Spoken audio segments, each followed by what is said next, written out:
to the 6th video in the 20 years of MCF celebration. I'm MCFPapa. In this video, I'll be making a tier list on the villains within the MCF series. And for this, I only included character images once, just for the sake of simplicity. So even though stuff like Phineas Crown or Charles show up in multiple games, I'll only be placing them once based on their overall sort of average appearance and how good they are as villains. Once again, this isn't a ranking of the games themselves, just how much I like the villains within said games. And in case you're wondering why there are some games missing, it's because I don't really consider them to even have a villain. Like in the incident at Pendle Tower, for example, it was just an accident that the ghosts were created and not really anyone's fault. So that's why I didn't put one up for that game. First off, there's Gertrude Goodwittle from Huntsville, and she goes straight into S tier. S for Stain, huh? I just love the humor that there's this whole crime syndicate and you expect something like a big, fierce baddie, and then it's a grandmother who spends her days knitting, and that's the big villain for the game. It's a perfect, funny moment, and one that works really well, I'd say. Next, there's the villain in Prime Suspects.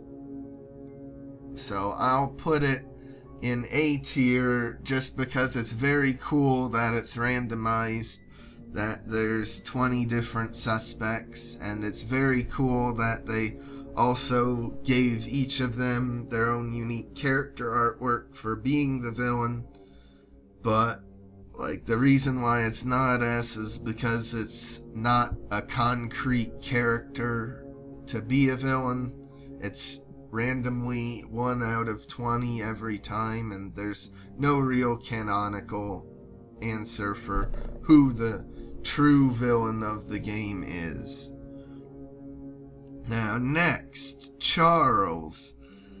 Now, if I was just evaluating on Ravenhurst or Return to Ravenhurst, it would probably just be A or maybe even B, because he really wasn't that great of a villain in those games. But thanks to Escape from Ravenhurst, which was pretty much entirely built around Charles as a villain, it brings him up so much in my eyes.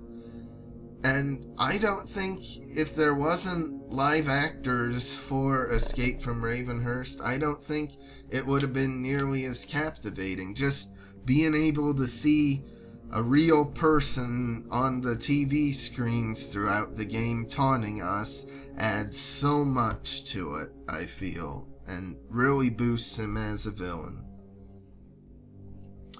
And next, there's the guilty party from Millionaire, which I'm not putting as highly as Prime Suspects. That might be a bit of nostalgia bias since I'm much more nostalgic for Prime Suspects, but also there's just less potential variety. There's only 12 instead of 20 potential villains. And also, with Prime Suspects, it was a brand new concept for the series, whereas with Millionaire, it was just copying it. Up next, Victor, and in case you're wondering, for a lot of these pictures, I tried to take some of the worst looking screenshots of him as I could, just to be funny, because I thought it would be funny. So for Victor's, I'm having him do a Jean-Luc Picard impression. And so Victor is okay. You know, it's just kind of funny that, like, an older looking man is so agile and able to do so much. So I'll put him in A, but he's not really like a king villain like Charles is. So that's why I'm not putting him in S. Next, the Banshee. Like, I love the Banshee in Dire Grove. You know, it doesn't need to have any character to it at all. She's just a force of nature and gonna freeze the world. And it works great and adds to the horror and mystery of her to not know that much about her. But then in The Harbinger, they actually gave her a human form for some reason. I don't know why. So, just on Dire Grove, she would be an S. But taking into account The Harbinger, I'll put her at the top of A.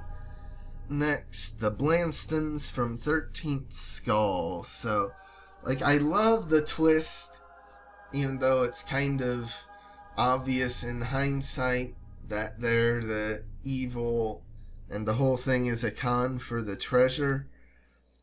And it's a nice change of pace to just have a villain that's just purely after money with no, like, supernatural, like, desire for immortality or taking over the world or anything like that. So, I do really like the Blanstons, but I'm putting them there in A. And now the Phineas Crown, like, in the 13th Skull itself, he's barely a villain in the main game, only showing up at the ending. And he's not much of a villain even in the bonus game, where he just taunts you and then sits at a table with the headless corpses of his crew. So, if it was just 13th Skull, I'd probably put him in just C tier. But thanks to the Black Crown, where he is a proper villain, it really boosts him up in my eyes. So I'll put him top of B, I'd say, is a good spot for him. Next, Winston Malgrave. He's okay, I guess. He's pretty much all we talk to during the game, and it's kind of obvious that, oh, he's the villain, because there's really no other options for a villain. And we barely physically even see him. And while I like his ending of being turned into a little kid and becoming like a surrogate son to his own daughter, then he's just not a great villain. Like, they could have done more with him in terms of cutscenes or making him more threatening or something or other, better characterization. I'm not sure, but they should have done more with it. Next, a Dramalek.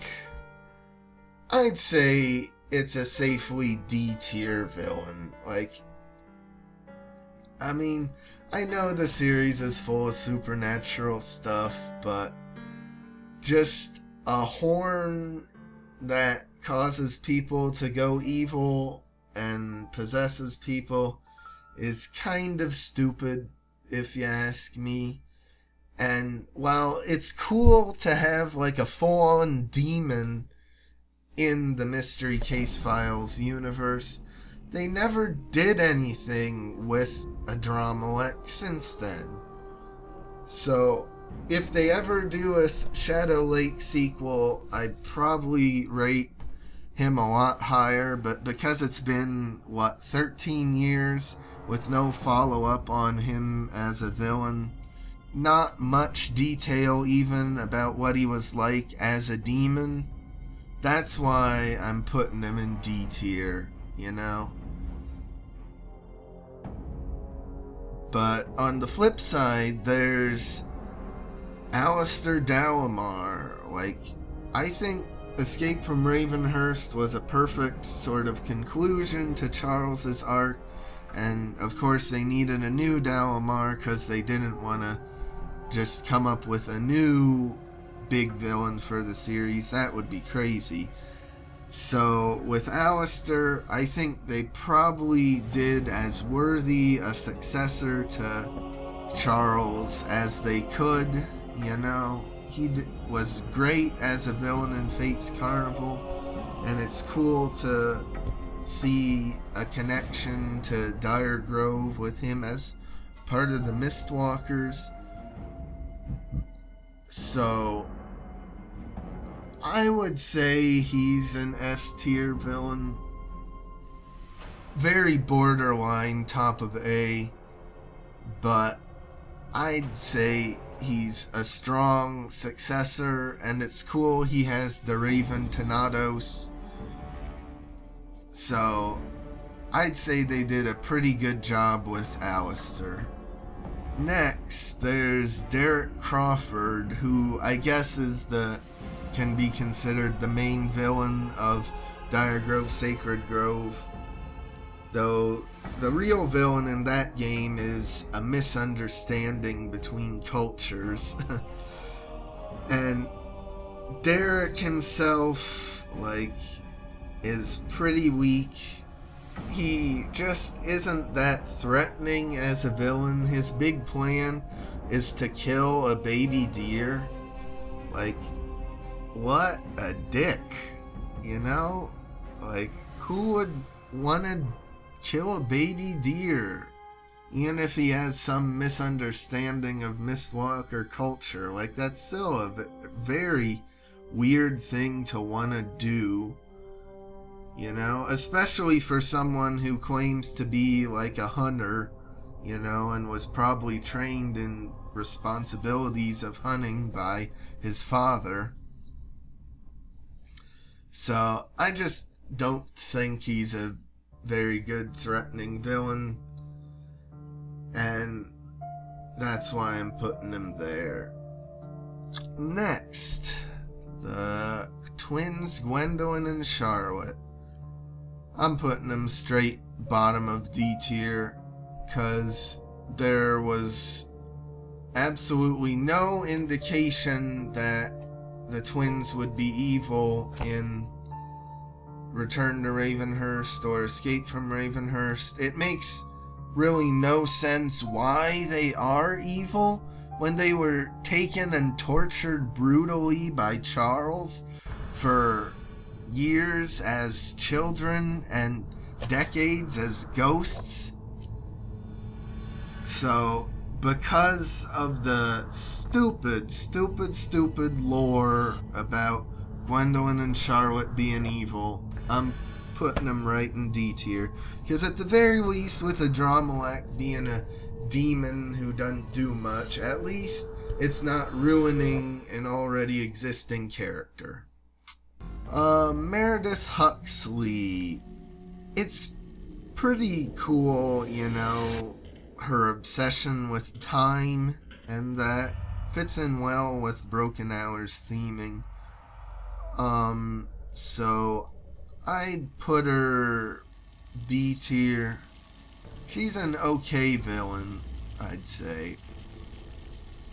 Now, Richard Galloway, on the other hand, is it's a very cool concept, you know, him and Anku, the goddess of death or whatever, him cheating death for so many years, but just wasn't executed very well in the Black Veil game, if you ask me. Then there's Alvin Croker, the biker greaser type guy who died and became the Revenant from the Revenant's Hunt. And I don't really like the Revenant's Hunt, and I don't find him very captivating as a villain either. So I'll put him there, because at least with someone like Derek Crawford, while I don't like him as a villain, they aren't trying to make Derek a big baddie. It's not even revealed until the last quarter of the game that he's even supposed to be a villain.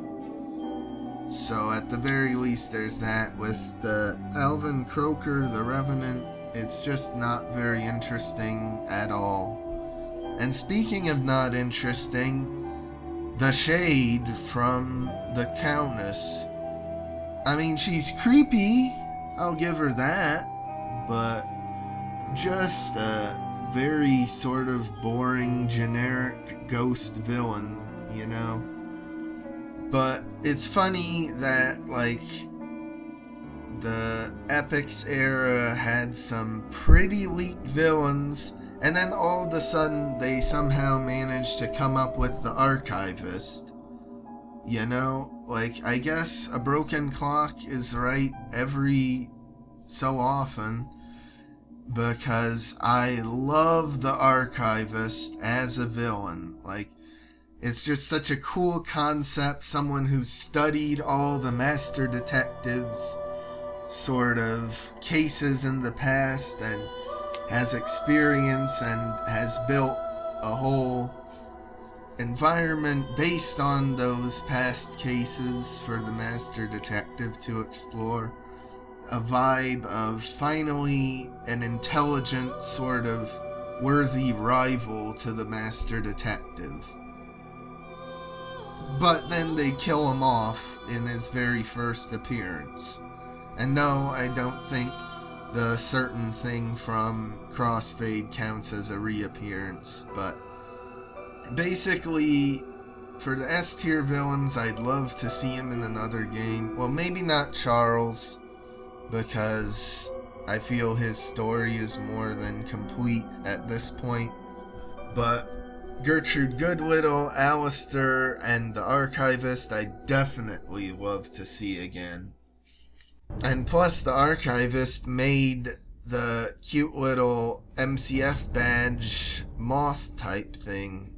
So there's that for creativity from him. And then into the Grandma era of villains, there's this thing, the weird split part of the master detective that got split off at the end of the Harbinger. I don't think there's an official name for the thing. Grandma did not start off very strong with villains, if you ask me. With that, it's just, even though Alvin Croker and the Shade don't have that good designs, at least they have unique designs. With the weird split part of the master detective, there's no design for him. They just reuse either the master detective's design or other villains from the series. So it's just a very lame villain. If you can even, I guess they can be considered a villain. Next, Dolores. Now, while the Shade had the sort of story beat of a bad part of a good person, and Dolores has it too in The Last Resort, I like Dolores a lot more because there's at least quite a good distinction between her bad self and her good self, where both could at least be considered characters. At the very least, the Dolores doesn't look totally awful as a visual effect like the shade does in the bonus game of the Countess. So that's why I'll put her, I guess put her in B.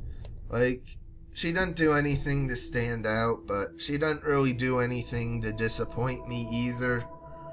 I guess maybe you could say she's kind of derivative of the Banshee, but at least having a more zombie sort of creature stalking us is different from the usual, like, spirits and ghosts, which are typical in the series. Next, there's Mary Ann Cotton, aka Bloody Mary. Now, while I don't really like any of the characters, like the non-villain characters in A Crime in Reflection, I do really like Mary herself as a villain, you know?